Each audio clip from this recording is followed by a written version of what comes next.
ప్రకాష్ గారు, అసలు మీరు ఎన్నో సేవా కార్యక్రమాలు చేపట్టారు. దీనికి సంబంధించి అసలు మీరు ఎన్ని అవార్డ్స్ తీసుకున్నారు?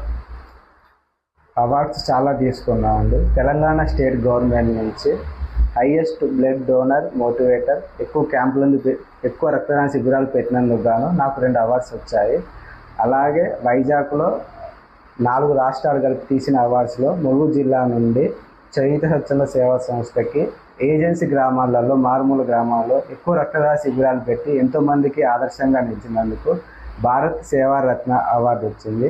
ఎటునగరం డివిజన్ నుండి రక్తదాత సుఖీభావ అవార్డు వచ్చింది.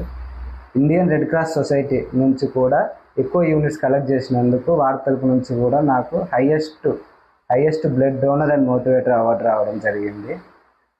ఇటీవలే జరిగిన కార్యక్రమంలో హైదరాబాద్లో ఇంటర్నేషనల్ ఆర్యవైశ్య సంఘం నుంచి కూడా నాకు సేవా అవార్డు రావడం జరిగింది. ఇంకా ఈ అవార్డు తీసుకుంటే నేను సక్సెస్ సాధించాను అన్న అవార్డు ఏమన్నా ఉందా?